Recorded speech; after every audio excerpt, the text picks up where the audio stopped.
Hello, everyone. Welcome back to another episode of No Holding Back the podcast. It is your girl, Taylor T. And as you can see, we switched it up for this week. There's going to be no guest. It's literally just me and you. And if you're wondering why, I just felt like it was time for us to really have a heart-to-heart. I haven't really had a conversation between just me and you, and I felt that this was the perfect time to do so. And what better time to just lay the groundwork and really reinforce and let you all know why I created No Holding Back the podcast and why I felt it needed to exist. So today we're going to go over that, but we're also going to talk about some of the lessons that I learned since launching this baby. Like it's been a journey, y'all. It's been quite the journey.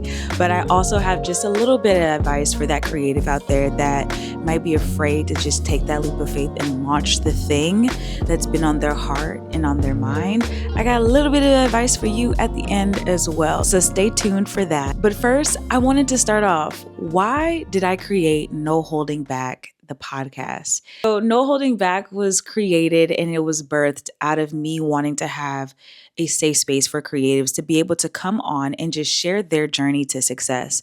We all know that this creative journey that we're on, it's not linear. It's very much up and down to the side. You gotta bend your back, you gotta break your back, you gotta do this, you gotta do that in order for you to get to whatever success might look for you. And I really wanted to create a space where people felt comfortable to be able to come and share their story. But not only that, I wanted to create a space where anyone out there that is wanting to embark on their own creative journey can come back and be able to see and witness the greatness that can happen for them. That if they are struggling through anything, there is somebody that actually went through the same exact thing. And you can go to No Holding Back the podcast and be able to tap into that episode. I really wanted to serve as a blueprint and as a guide for anyone that is trying to do the hardest thing, which is be creative and live off of their creative efforts. It also made me think about all the times when I went through my own creative journey. If you watched episode 1, honey, you know all about my journey. And if you don't, you might want to go back and watch. But my creative journey has not been linear at all. I've worked in a plethora of different spaces and experienced a multitude of things. And I thought about how cool would it be, for people to be able to find inspiration in what I build, the same way I was able to find inspiration in what anyone else out there might have built. During my time of trying to get my creative life back on track or get my life on track in general, it meant so much for me to hear other people's stories of struggle and triumph. And that's the thing that spoke to me the most. It let me know that, hey, if they can make it through that, so can I. And so how dope would it be to bring something like that into a space cater to creative people who are just trying to do the thing? It's been made very clear for me the times that we're in, right? We are in such chaotic times. There are so many different things happening in the world, and there might be somebody out there that is really struggling to get that thing started because they might feel conflicted. Like, is this even a time to start when the world is literally crumbling before my eyes or the world feels like it's on fire? But what stands out to me in my mind, and I'm a big history buff, when you look over the course of history, the best art comes from the most chaotic of times. I can list off a name of artists that stand out, and you probably know them yourself. I'm pretty sure you can say a few. And your favorite artist created art in not so great times. And they became the legend that they became because they spoke to what was happening in their era. They spoke to what was happening around them. And I think, and I wholeheartedly believe, I believe it was James Baldwin that said it's an artist's job to speak to the times. I, in fact, was wrong. It was Nina Simone, y'all. I will never again play on my sister's top like that, okay? Queen, mother of everything in music. Will never play again. Anyway, let's get back to the episode. But it is our job as creative people to bring our version of what we think the world should be to life, as long as it's not hurting nobody and it's really educating and making the world a better place, right? And so I really want this podcast, No Holding Back, to be that for you, for it to be the Kickstarter for your creative journey, or it be the one that helps you through the messy middle of it all, that gets you to the successful part of your journey. This podcast is hopefully going to be that. Okay, so the lessons. What have I learned this far since launching No Holding Back? I'll tell you, honey, if you would have told me this is what it was going to be like, I probably would have just put it off another year, because launching this podcast has literally been a labor of love. We'll leave right there. It's been a labor of love. I remember, when I first launched the podcast, all the things that I had to do, all the excitement that I had. And I think it's really great when you have all the excitement, but I think the real test comes when you are in the middle of doing the thing and the new feelings have worn away, and now you're like, I gotta muster up the energy to keep going. Like, the beginning of doing something is so amazing. It feels so good. And now that I'm in the middle of it, it's not that it's not fruitful and not amazing, but there are days where I'm not motivated to work on my podcast. But I tell myself, Taylor, please, you ain't got no time to be in your feelings. Absolutely not. But it's because there are so many moving pieces that I don't think people realize when it comes to a podcast. It's not just pressing record and uploading your content to YouTube. In retrospect, it can be that simple, but it's really not. There's so many different moving pieces. There's focusing on how you're going to get people to listen to your podcast, focusing on booking the right guests, getting guests to even want to be on your podcast and seeing the value in it. There's so much. There's the social media lens of it all, and we know how crazy that is. I have a background in social media, and I think I've been out of it for like a year, and honey, I don't know where my brain been at. I use this baby every day, but I completely forgot how much of a beast it is to market yourself on social media. And so that within itself has been its own thing. And I don't mean to come on here and complain, right? Because I'm very blessed that I even have the idea to do this and I get to do this in the way that I want to do this, right? But it has been a lot. And I think the biggest lesson of it all is the support system of it all. You have people that you think would support you, or you have people that you thought you would tap in and reshare your content. And I've learned that my friends and my family, though I love y'all, you are not my target audience. And so I've had to rewire my brain to not let my little feelings get hurt. Like, why didn't they reshare my post? I've had to literally tell myself, back it up, sister, because that's not your target audience, right? And I think for us as creative people, when we are birthing something for the world to digest and to, enjoy and take in, we want everyone to love it just as much as we do, but that's not necessarily the case. And that's okay, because at the end of the day, what I realize is that I'm doing this not for the validation of everyone else, but because I felt called to do this in the way that I'm doing it. And it's for somebody out there. Have I reached them yet? I probably have not. But I'm doing it for somebody that is out there that needs to see this and needs to watch every episode to be able to birth the project, their own creative project that they need to. And I think the rewiring of my brain is a work in progress, but I've had to literally walk things back for myself. Like, how dare you go down a rabbit hole of emotions and be upset that such and such did not share? It is okay, because at the end of the day, they're not your target audience. The love is still there. I still love them dearly, but it is okay that they're not tapped in. And you got to be okay with that. And I think creative people, y'all got to be okay with that. If your cousin from round the way, or If your best friend from high school did not reshare your content that is all about lifestyle and elevation and da da da, that is okay because they're probably not even there in their life. They probably don't even want that for themselves. So you can't be upset that they didn't like or reshare your post or comment and engage with it in the way that you wanted. I had a conversation with a friend of mine, with my best friend this morning about this very topic, and she put that in perspective for me. She's like, half the time the people who you're friends with aren't doing what you're doing in the first place. And I'm like, sister, you are absolutely right. I have to look at my friends because a lot of my friends work in medicine or they're in the sports field. So they're not creative people as far as doing things like this. They don't work in marketing. They don't work in what other creative industry, whatever creative industry you could think of. I can't think of it at the moment, but they don't work in these spaces. And so they don't understand what it means to do this, right? Or they don't understand the nuances of like sharing my post to your story or reposting it on your feed. Like that's not something that they have to deal with on a daily basis.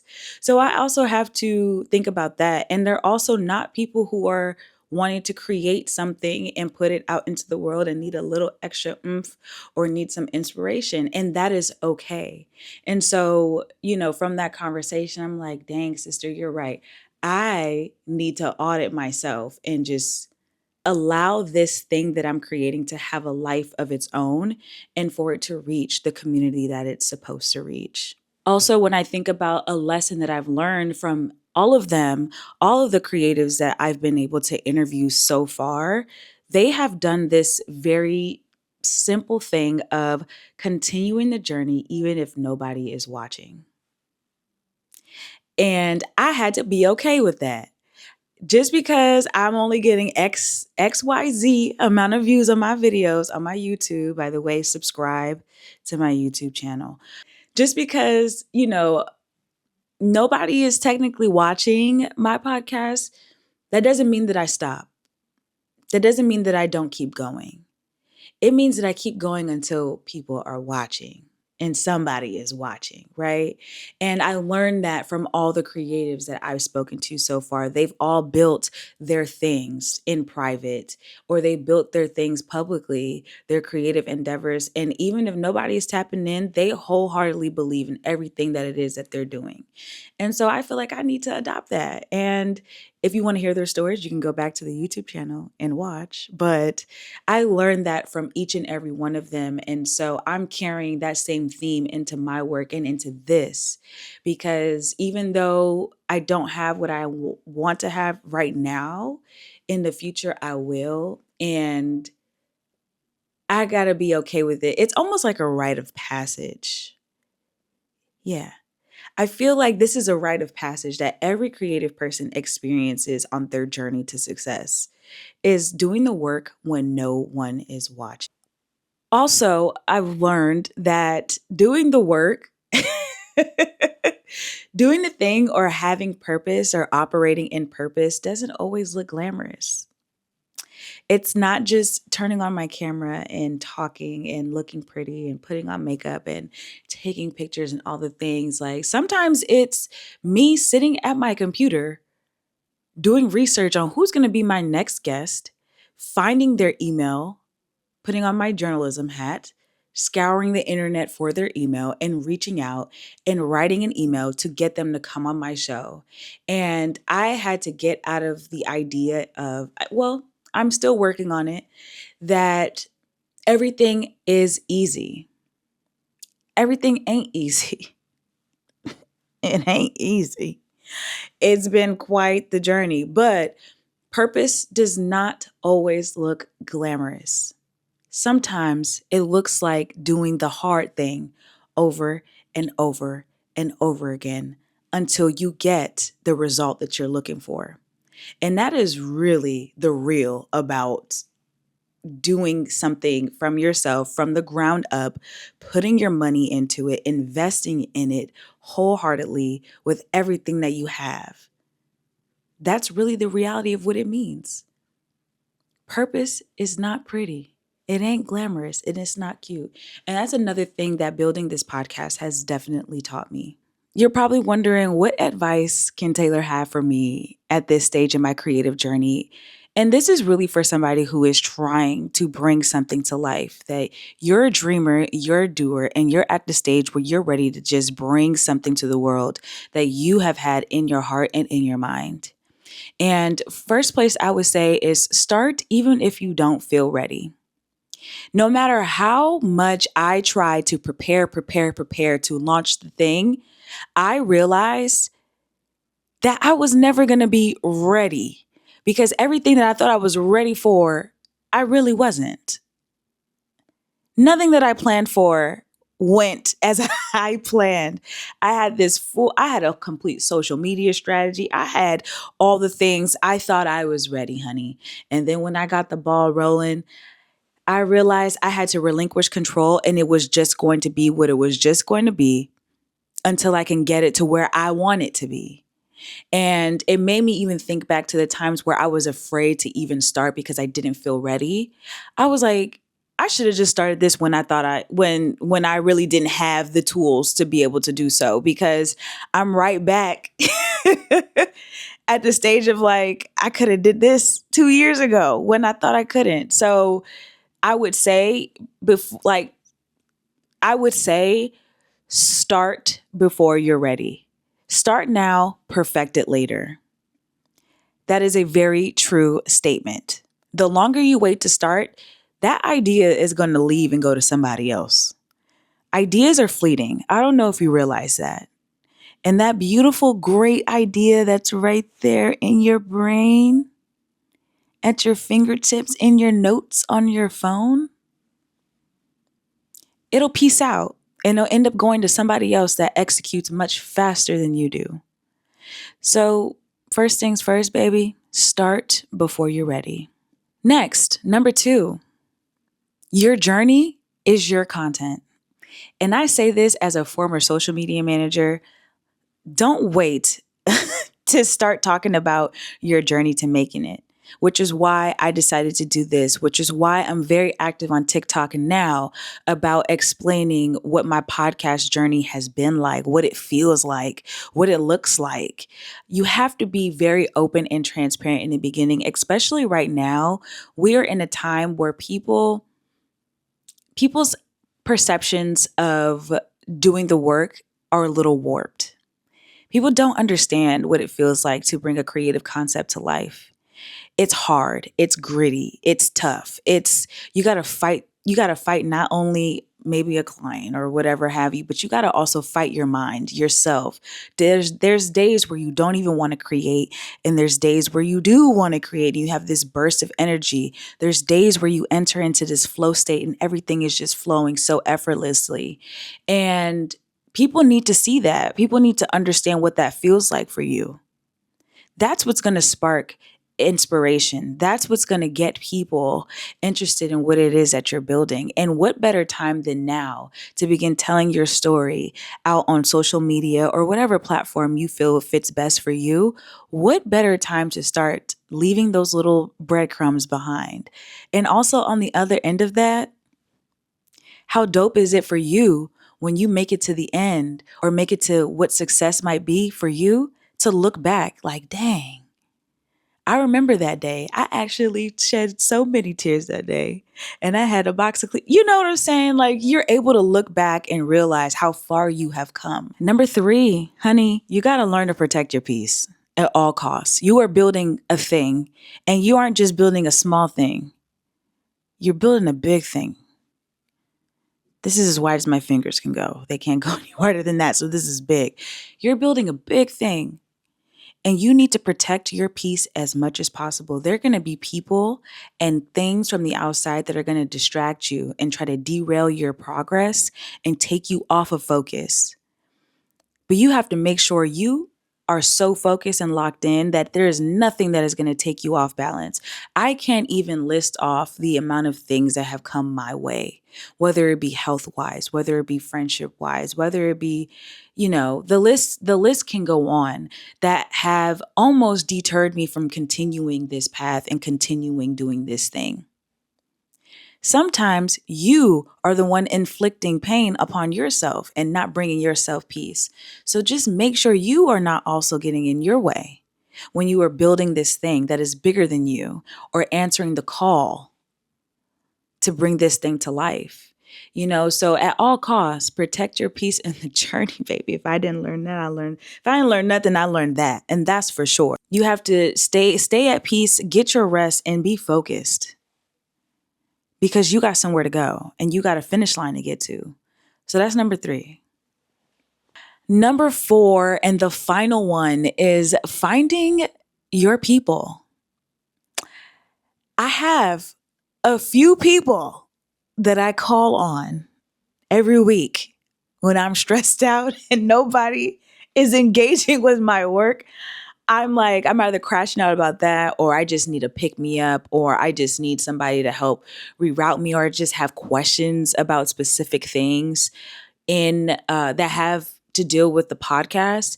And I know for sure that I can call on them when I need them to give me the exact thing that I'm looking for. And I can tell you, of any of these pieces of advice that I have given you, finding your people and finding your community, there's nothing like it. There's nothing like it. I've even started posting on TikTok about my podcast journey, which I said a few minutes ago, and managed to add a few extra people to my community. Literally had a meeting with someone last week, and we had a beautiful conversation about what it means to be a creative and go after your things. And we talked about my podcast, and now we found ourselves in community. I'm building my village one by one, and I will tell you, this journey gets quite lonely if you don't have people in your corner that are pushing you. You need to find your people and find the ones who are going to help push you along this path, because it's long. It's a long road. It's a long, lonely road, unfortunately. And when you find the people that really believe in this dream and really believe in this goal, they're the ones oftentimes that give you the fuel to keep going when you don't have it for yourself. So find your people. It is so important. Of anything that I've given you today, finding your tribe and finding your community, finding your people is probably the most important. When I think of No Holding Back in the future of the podcast, I don't just see a podcast. I really see it being a community of creatives. I really see it being a movement of some kind. But more importantly, I really want this to be a space where creative people can just breathe again, and they can find inspiration, they can find hope, and that they can see themselves exactly where they've imagined themselves to be. I want you all to be able to call upon each other for that upliftment when you need it, for that extra push when you need it, and that advice when you need it. This is what I actually see for this podcast, or No Holding Back, outside of it just being in this format. I really want this to be a community where you all can come and be able to find solace and safety and peace within this space with each other and with me. I hope that I do a good job of making sure that the creatives that come on my podcast don't feel judged, and this is a safe space for them to be honest about their journey. Because at the end of the day, honesty heals, and being real heals. And if this is a place of healing for creative people, I've done my job. I have done what I needed to do here with this podcast, to be completely honest with you. If I help my guests feel seen in their creative journey and understand that they are not the only ones, and if I help you, the audience members, realize that you're not the only one going through your thing, that you're not alone, and that you can call upon somebody to help usher you into the next era of your creative journey, I have done my job. That means that I'm doing the right thing and that we are on to something here. So that's what I hope that this podcast is and will become for the future, for years to come, because we ain't going to be no one hit quitter. Okay? But also, I really just hope that this space gives you the courage to start the very thing that you want to start. It is very important that when you are giving ideas and tasks that you follow through on them, because all it does is lead you to the highest version of yourself. Okay? It leads you to the highest version of yourself, the better version of yourself. When you don't create, you're not living your life in the fullest capacity. I'm sorry to say that. You're not the happiest that you could be. You're not the most joyful that you can be. But when you are in sync and in tune and aligned with what you're supposed to do, there is no greater feeling than having that. Every time I do an interview with somebody and I have a conversation and the conversation is great and I feel like I got what my audience might need, you know, the happiness that just comes over me. I have energy. I can go and do another one. And that's how I know that I'm in alignment. When I have an interview, I do the interview, and after, I still have the energy to keep going. I'm like, I'm ready for the next one. And you deserve to have that feeling too. You deserve it. So I hope this space gives you the courage and the understanding that you need to go after your dreams. It's literally life or death. And it's up to you to choose which one you take. So in this episode, I spoke to you. I would love for you to share this with someone that you might know that needs a little bit of a nudge and a little bit of a push and might need a little bit of guidance for them to get started on their creative endeavor, no matter what it may be. Because you never know. That one reminder, you sharing that link or them pressing play might be the very thing that gets them to the next stage in their creative journey. So I'm done babbling here. I've said a lot. This is so crazy for me to do a solo episode like that. I've never done this before. So this is so dope. First of all, I'm going to be doing more of these for sure. Until next time, keep going, keep believing, and keep showing up with no holding back. Peace.